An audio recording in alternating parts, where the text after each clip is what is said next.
Assalamu alaikum wa rahmatullahi wa barakatuh. Peace be upon you all and welcome to the channel.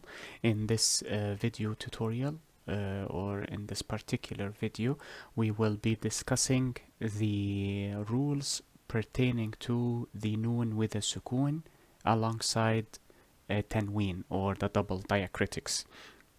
The rules are exactly the same for both, as we will see in a bit. But before we start, a quick word. I recently was introduced to the events in India, and I hope that everyone is safe and healthy. However, what I disapprove of is the fact that the Indian government was promoting hatred against Indian Muslims. So they were provoking Hindus and Sikhs to antagonize Muslims in India, which led to various deaths and murders, I should say, that is the correct term, before the government finally announced that the cause for the spread of corona were the celebrations held at the Ganges River or the Gang River, depending on the pronunciation, which is a holy river for Hindus. So I would like to forewarn, or actually this is a warning to any non-Muslim government or person that thinks about or is actually harming my brothers and sisters in Islam throughout the world, whether they be Indians, French, American, German, English, Sudanese, Ethiopians, Egyptians, any non-Muslim who is targeting Muslims simply because of the differences in religion and who treat us as prey, and the blood of Muslims sadly has become open season, it seems. I would like to tell all of them, fear God if you have one, that is. If you have a God, fear that God, because these atrocities you are committing in the name of that God of yours will not go unpunished by any God of any religion. So fear God if you have one. For those who do not believe in any religion or in any God or in any deity whatsoever, be prepared for punishment because it draws near. And once a person is in the grave, no one will come to their aid and their assistance. So be prepared to face your punishment as a just reward for what you are unjustly doing to us. Now, after that, we would like to start by praising Prophet Muhammad sallallahu alaihi wasallam. بسم الله الرحمن الرحيم الحمد لله رب العالمين والصلاة والسلام على أشرف الأنبياء والمرسلين وعلى آله وصحبه ومن تبعهم بإحسان إلى يوم الدين وارض اللهم عنا معهم أجمعين اللهم آمين. So for the Tajwede lecture today, we will cover Noon with a sukoon. So I will draw a sukoon above it here, or Tanwene. And in Arabic these are known Ahkam and Nune Sakinah wa Tanwene. So the Tanwene, just to remind the viewer, 2 fathas, 2 dhammas, or 2 kasras. And it is called Tanwene because we add an extra noon in enunciation, hence why the rules for this are the same as this, because the extra noon added is a noon with a sukoon.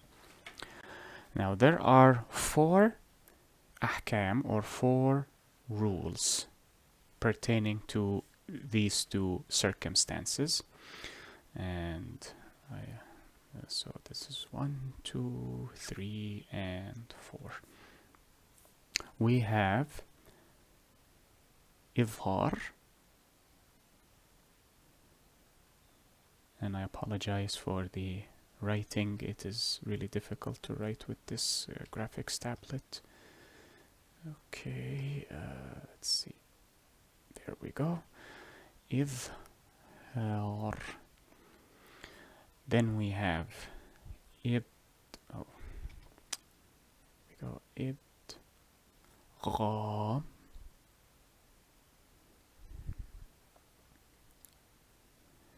Then we have Edghaam. Then we have Eqlaab.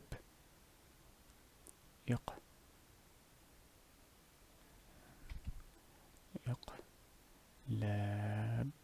There we go. Really difficult to write here. Eqlaab. And lastly, we have Ekhfaa. Do not worry, we will cover each one individually. This is simply to cover all of the different rules before we continue with each individual one. So the rules are as follows. If a noon with a sukoon or a letter that has tanween above it or beneath it is followed by a certain letter, you will apply any of these 4 rules. So this rule has certain letters which, if preceded by this condition or this condition, then this rule applies. The same for this one, and this one. So let us we will cover Eth-haar first, then we will move on to Edghaam, then Eqlaab, then Ekhfaa. The letters for Eth-haar, actually let me write this on a separate canvas.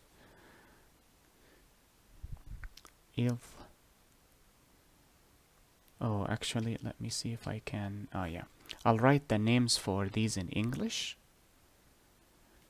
I should have stated that this tutorial series is designed for either non-Arabic speakers who have accepted Islam, alhamdulillah, or people who are Arabic speakers but are unaware of the Tajwede rules, and because unfortunately people living either in Western societies or Eastern societies have become affected by the Western lifestyle, they tend to speak English more fluently than their native language. So this course is also designed for such people who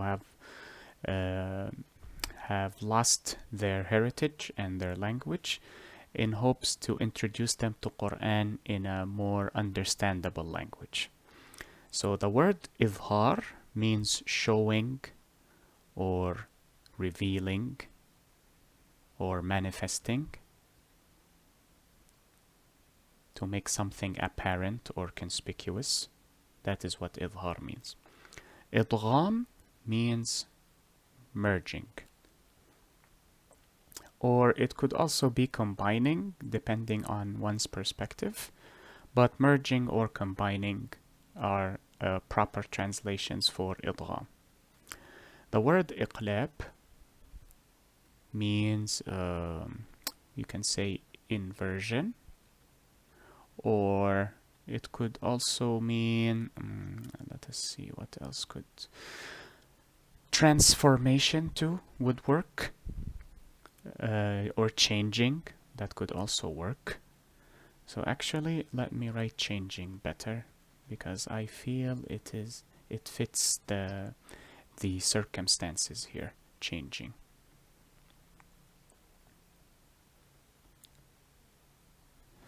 Okay. Now let me close this. Finally, Ekhfaa is the opposite of Eth-haar. So if this is showing, this is hiding.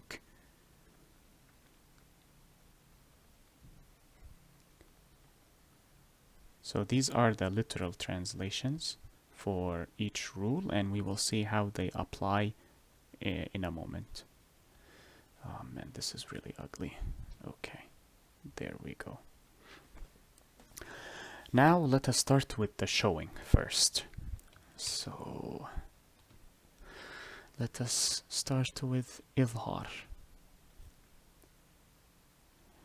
The letters of Eth-haar are 6. and they are Hamzun, Ha, Aynun, Ha, Ghaynun, Kha. And all of these letters are guttural or pharyngeal letters. If you look at, I do not recall if I attached it with the first video in the Arabic tutorial. If you look at the anatomical dissection, the lateral section of the buccal and pharyngeal cavities, you would see that these letters come perhaps not in the same location, but at similar locations. So these letters allow this condition to manifest. Here is an example. And of course, the four conditions that I mentioned, or the four rules, apply either in one word or in two words. So, for example, let us say that a noon comes at the end of the word, of one word, and has a sukoon. In Qur'an, it may not have that sukoon, so it is best to memorize the letters. And in the second word, it begins with a hamza, as an example. And hamza alif, which is mad badal, as we discussed before. Or sometimes you will find mad al-badal to be this. However, if it does not fulfill the conditions of mad lazim, or مد متصل or مد منفصل or مد عارض للسكون, any of the other mudud, then it will definitely be مد بدل, such as the word Adam. Though, if I recall correctly, it is spelled as such in the Qur'an.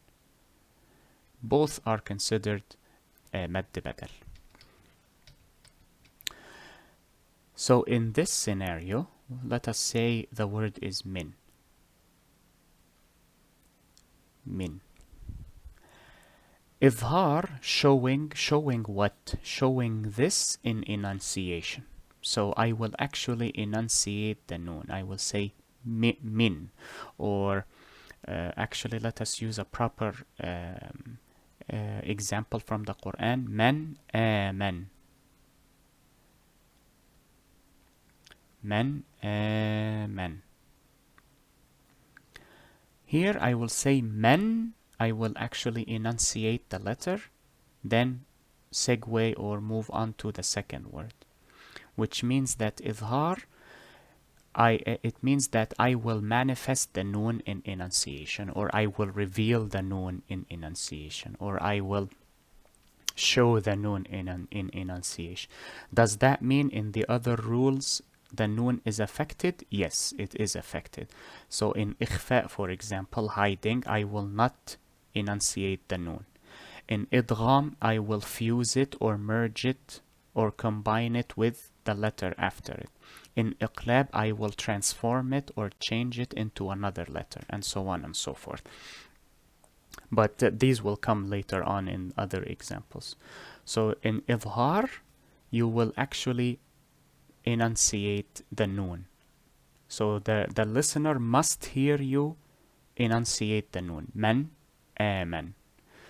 Now let us take a look at a proper example. I believe it was here. Yeah. أرأيت الذي ينهى.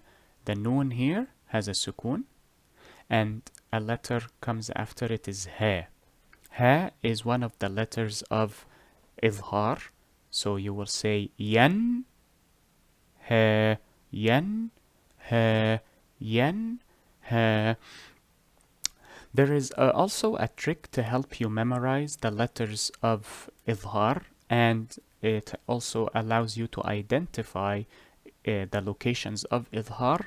For Eth-haar, the noon will always have a sukoon above it to indicate that it is apparent or that it is showing. It is not hidden. So if you see a noon with a sukoon above it, most likely it is Eth-haar. I believe in Edghaam, the sukoon is also Present, I do not really recall because I have the letters memorized, so I simply see the letters and I recite the rule automatically as opposed to looking and checking for the diacritics, which is why I urge you and I would highly recommend for you to memorize the letters instead of relying on the trick of locating the diacritic. So here I will say yen, he, and this applies for all the other letters. All 6 letters will have the same effect. It is somewhat difficult to prepare examples for all 6 letters because Eth-haar is not very common as opposed to Ekhfaa or Edghaam, for example. So it will be rather difficult to find, and the problem is I cannot recall examples readily in the Qur'an. But if you understand the rule, implementation would be really simple. You simply enunciate the letter as if you are reading Arabic text, exactly the same. Now let us move on to Edghaam or fusion. Edghaam also has 6 letters. However, with Edghaam there are 2 categories. So Edghaam is either with غنة, I will write it here, غنة, غن, and this is a Nune, shadda, fatha, غنة, and this is the transliteration of it, غنة. And there is the second categorization is without غنة. So before we start with غنة and the one with غنة, the one without غنة, what is غنة? غنة is the sound made by deer, and it is called غنة because it stems from the nasal cavity, particularly the roof of the nose, or somewhere around the roof of the nose. So if I draw the nose here, and you have the lips and the forehead, it comes from this area here. It is also the sound a deer makes, if I recall correctly. Now, when does the غنة manifest? In only 2 conditions. Nun with a shadda and another haraka, fatha or dhamma or kasra, and mim with a shadda and a fatha, a dhamma or a kasra. These are the only 2 locations or the 2 scenarios or the 2 circumstances which have غنة. So how does the غنة sound like? Let me show you in an example because it is difficult to sound the غنة without actually having the example ready. Here we have nun with a shadda and a fatha, so this is غنة. I will say in, so the nun has been enunciated. You simply add an extra, add emphasis to the nun, an extra emphasis. So it would be in, that sound here, that is the غنة. In, that is the غنة. And the غنة is normally the length of 2 harakas. If you recall the harakas from mudud or elongations, it is 2 harakas. You do not necessarily need to use your fingers to count because 2 harakas end rather quickly. Another example for the meme, let us say لما.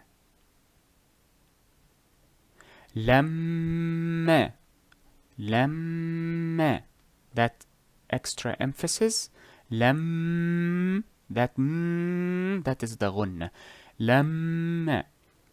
So these are the two scenarios for ghunna, which means that in idgham there will be a case where you will emphasize and there will be a case where you do not emphasize. That is the difference between ghunna, with ghunna and without ghunna. The 6 letters altogether, without the division, are present in the word yarmalun. Yarmalun is the verb conjugation for they jog. It is present tense. They jog or they run. It could be considered running too, depending on the perspective. Yarmalun. Yarmalun. So all of these letters are the letters of idgham. However, if you wish to divide them into their respective categories, with ghunna are 4 letters out of the 6, and they are present in the word. This is also a mnemonic similar to this. Yanmu. The word yanmu is it means he grows. He grows. Yanmu. So the 4 letters are ya, nun, mim, and waw. These are the 4 letters for ghunna. The remaining 2, ra, sorry, and lam. I think I combined the ra with the lam. Ra and lam. Ral. That is not a word, but some people call it ral to help remember. It is used as a mnemonic to ral. So this is without ghunna. This is with ghunna. What that means is, if there is a Nune Sakinah, or if there is, let us say, a Tanwene, as we said, they are exactly the same. So in the Eth-haar, you will also enunciate the Tanwene correctly. So you will say ahadun as an example, because Eth-haar means showing. So you have to show, but in enunciation. If these 2 are followed by one of these 6 letters, idgham will take place. And we said idgham, which means combining or merging or fusing. So let us say there is this, for example, as an example. Let us say man. I will show you an example in the Qur'an. Of course, I just cannot think of an example for Nune Sakinah idgham. Most of the time it is Tanween for idgham. So here I will fuse the Noon with the Mim. I will say mam. As you can hear, I did not enunciate the Noon. I fused it with the Mim.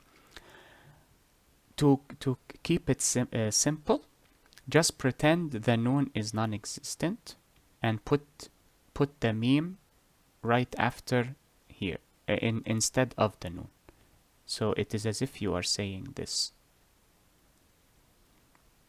phonetically speaking. But in reality, there are 2 different words. Or it could be in one word too. Like the word yanmu, for example, if it was in the Qur'an, because the Noon here has a sukoon, it would be yammu, although that is not a correct example, because in idgham there is normally a shadda for the ghunna. Let us find an example in the Qur'an to help cement the information. I believe there was one here. Okay, there is one here without ghunna. Noon with a sukoon, but as we said, if there is a letter that does not have a diacritic in the Qur'an or in a book, it means that this letter has a sukoon. Ra with a shadda fatha. Why shadda? Because you will fuse, and fusing repeats the letter or adds weight to the letter, so that automatically means there is a shadda there. You would say arra, arra'ahu. You will not say an ra'ahu. That is incorrect in Quran only, of course. You would say ra'ahu. As you can see, the noon is not present. Sorry, that was I activated the recitation.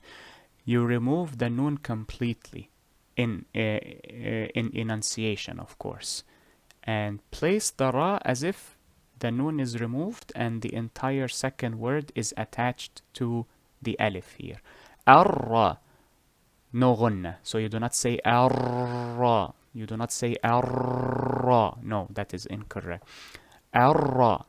Immediately you enunciate the shadda and continue. Arra'ahu. Arra'ahu. No gunna whatsoever. Now let us see if I can find an example here. Oh, there is another example for Eth-haar. Noon with a sukoon followed by ayn, which is Eth-haar. Min alaq.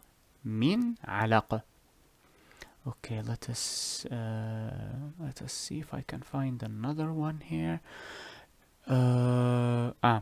This is another one without gunna, but with lam instead of a ra.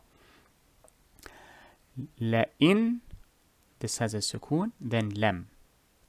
But the idgham makes it easier to pronounce, so you will say la'illam, la'il. You remove the noon phonetically. La'il. You do not say la'in lam, you say la'illam, la'illam. As if these two words are fused together and the noon has been removed. That is the rule for idgham. Now let us see if I can find one here. This is Surah Al-Alaq, if you are interested in having it as a reference. Okay, maybe here. There we go. Noon with a sukoon followed by a ya. Whether it is in one word or two separate words, it does not matter. The rule still applies regardless, as opposed to the mudud, where certain mudud only come in one word, other mududs come in two words, and so on and so forth. Here, if you are reading this as Arabic text, it would be an yu'minu, an yu'minu. However, in Quran, you will fuse the noon with the ya, or technically speaking, you will remove the noon completely from the sound and fuse the remainder of the first word with the second word. So it would be, and with a gunna, of course. So you have to emphasize ay yu'minu, ay yu'minu, ay yu'minu, ay, not an yu'minu, ay yu'minu. You will add an extra ya, so that means pretend this is a ya with a shadda. Ayyu. If you hear it twice, that means it has a shadda, so pretend you're adding an extra ya to have the word roll off the tongue smoother. It would be ayyu'minu. Ayyu'minu. The noon was combined into another ya with a sukoon, so it would be ayyu'minu, ayyu'minu. Let us see really quickly if we have another example. Okay, that is Ekhfaa. We will come to that in a bit. Okay, there is one with a tanween instead with a noon. Normally you will say fa'alun. You enunciate the noon in the tanween. This is why it is called tanween, because you add a noon phonetically. Fa'alun lima. However, tanween followed by a lam, that is idgham without gunna. So you will say fa'alul lima. Fa'alul lima. Fa'alul lima. You remove the noon phonetically, regardless if it is written or if it is in the tanween. You fuse the two letters together to have fa'alul idgham So this is for Edghaam. Now let us move on to Eqlaab.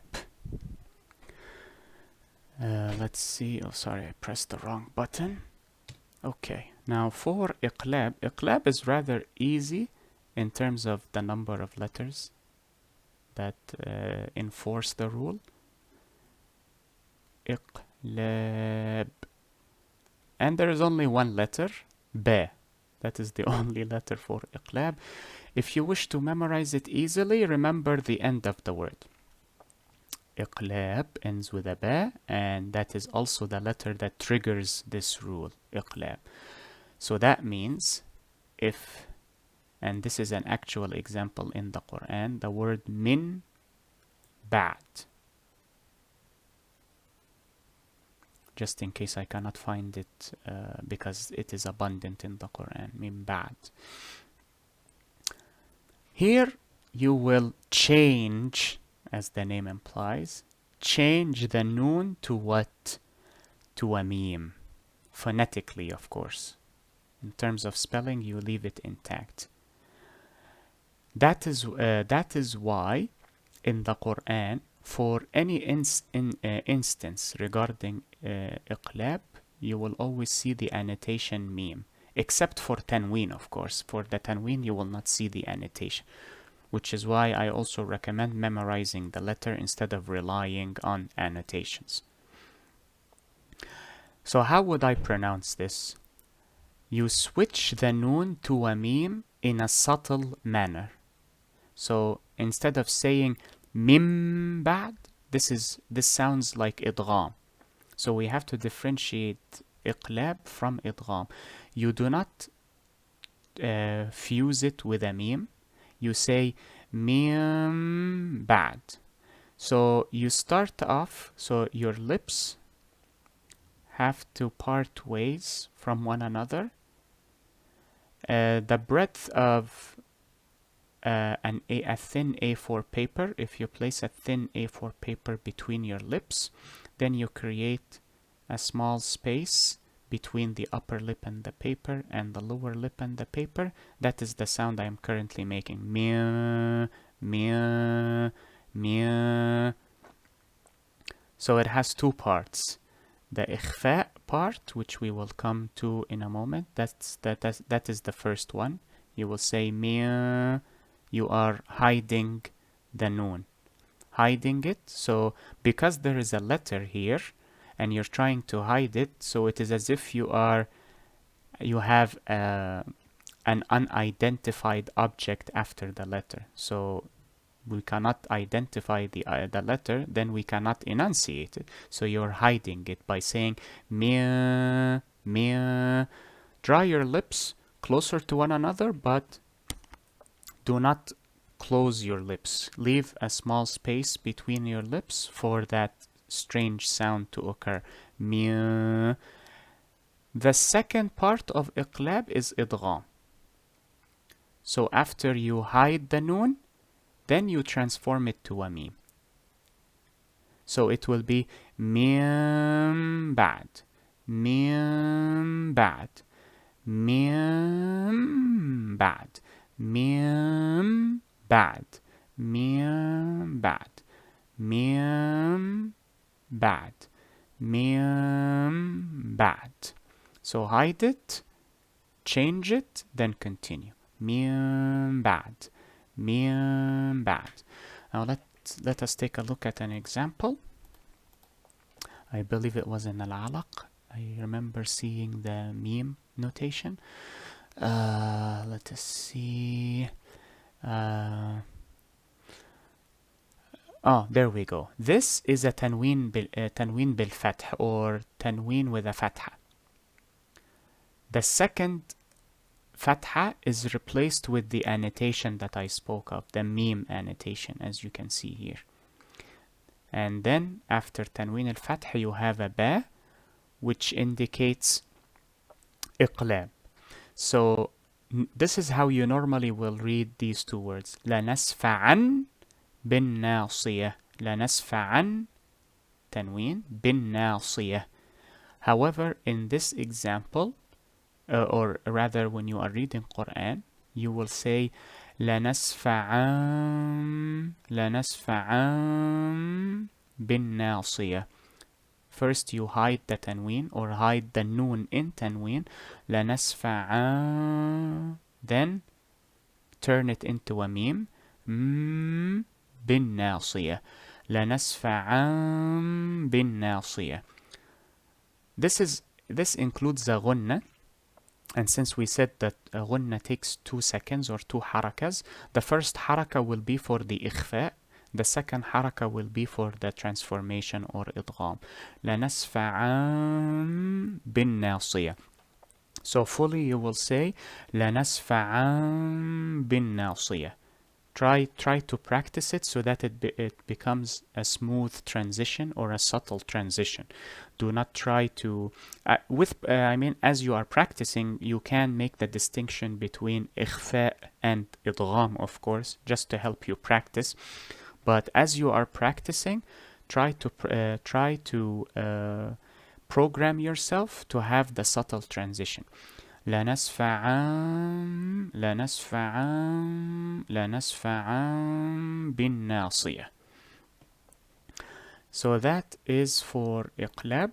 Lastly, we have Ekhfaa. I left it at the end for one purpose only, and that is because the number of letters it has. Now, Arabic has 28 letters. We covered a portion of the letters for Eth-haar and for Edghaam and Eqlaab. The remaining letters, I believe they are 18, if I counted correctly, are Ekhfaa. So Ekhfaa is the most common rule, at least in my opinion. I mean, others could disagree with me, but at the end you will enunciate the rule phonetically regardless of what is common or what is uncommon.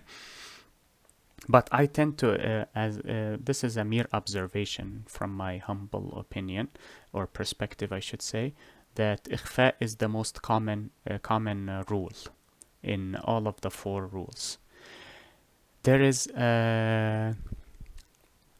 are verses of poetry that is used as a mnemonic. I will write them here. You do not have to memorize the the poem, but I will show you how the mnemonic is used. Here are the letters or the metered verses. صف the, that is a ذال, the ثنا. It is really difficult to write the dots here. ثنا.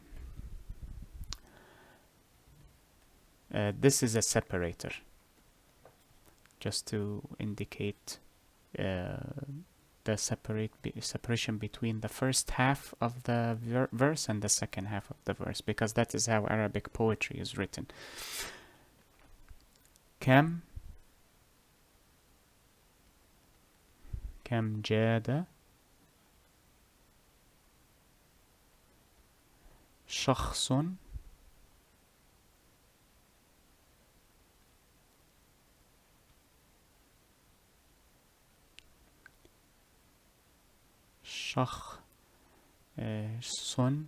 قد سما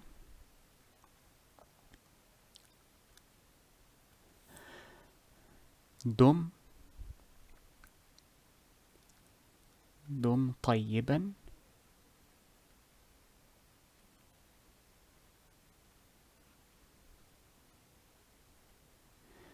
دم طيبا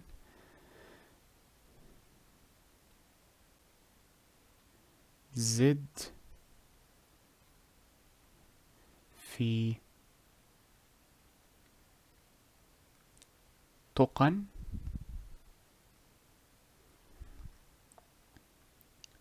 I believe it was written as such,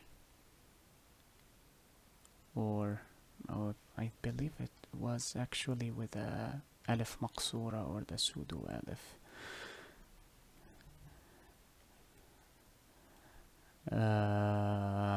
نون طيبة نزل في لغة ضاع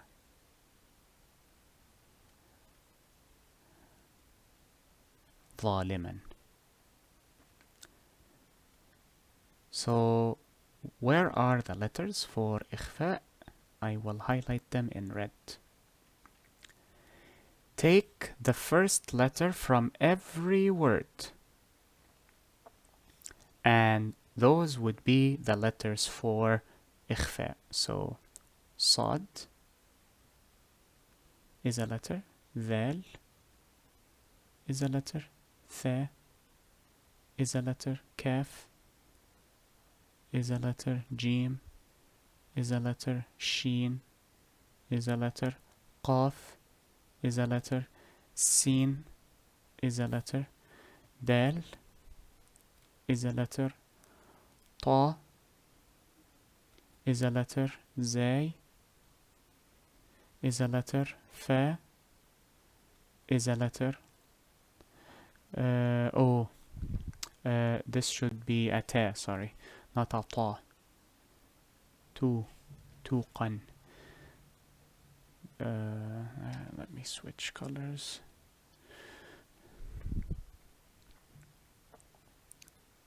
There we go. I had a feeling I was missing one.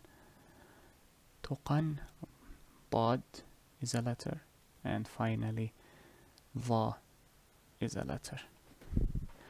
So all of these letters are letters for Ekhfaa, so you can see why it is the most common rule, because most of the letters belong to this rule. If you do not wish to memorize the poetry, I will write them here for you. Sad, Dhal, Tha. I am writing them in the same order as the poetry though, to make it easier for me to remember all of them. Jim, Sheen, Qaf, Sin, Dal, Ta, Zay, Fa, Ta, Dad,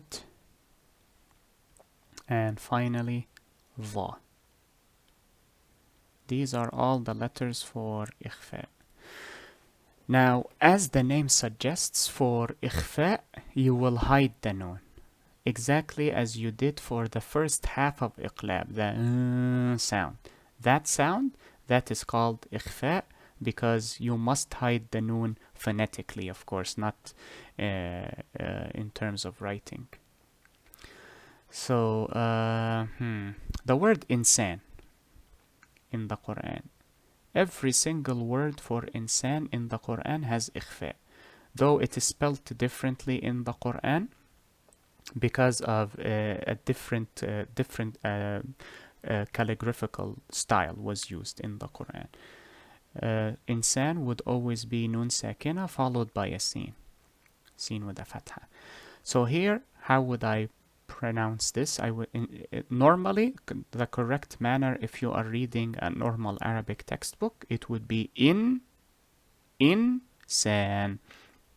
However, in the Quran there is Ekhfaa here, so it would be insan. The listener must not hear the Noon phonetically. They must not hear it. The Noon disappears. So this becomes an empty spot, which you replace with that strange sound. I honestly do not know what it is called.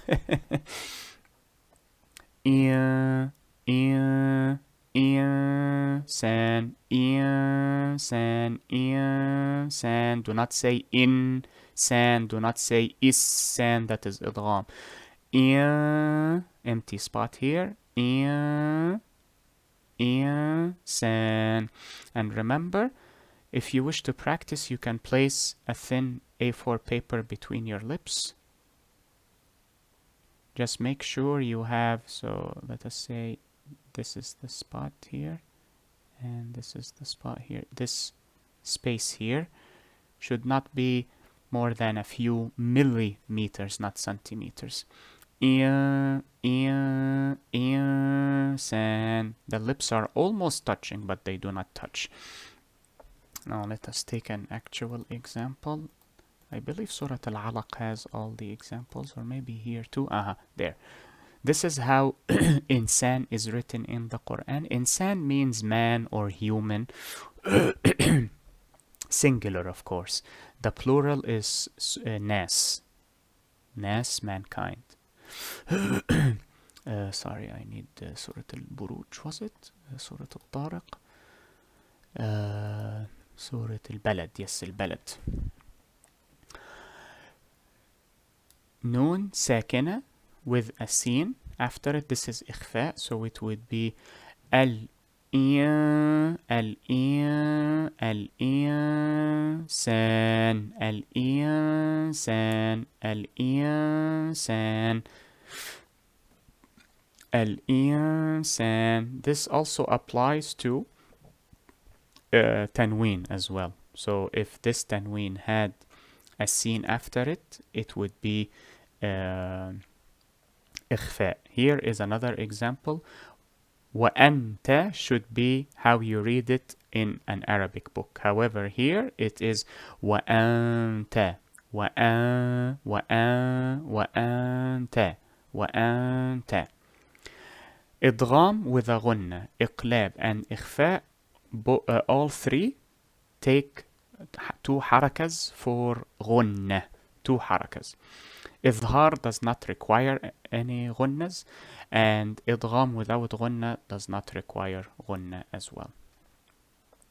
Like here it will be ma lal lubada, ma lal lubada, instead of ma lal lubada, ma lal lubada. And that is it for these 4 rules. Inshallah and God willing, I will be creating a video solely for recitation, just to show how we integrate all the Tajwede rules, or all the Quranic recitation rules, from elongations to Ekhfaa and Eth-haar and so on and so forth, into one recitation. And I believe I will choose Surah to Yusuf, or chapter Joseph, which tells the story of Prophet Joseph, peace be upon him, because I love that surah, and it is actually quite easy to memorize, because 99% of that surah is a story, which makes it easier to memorize. The last few pages are not part of the story. However, they do have morals and principles, as well as dogma to be taught to us as Muslims. So that will be the last or the ultimate video, inshallah. The next video will be al-mim as-sakinah, and those are very simple, quite easy to remember. They're not as common as the Nune Sakinah, of course, but we will cover them before we end the tutorial series with the recitation video, bi'idhnillah. I hope this video was helpful and beneficial to all of you. I keep forgetting to mention at the end of every video, if you have any questions or comments regarding teaching style improvements, please feel free to leave a comment below or message me privately as you wish. I will see you inshallah in the next video. Enjoy the rest of your day, be safe, and take care.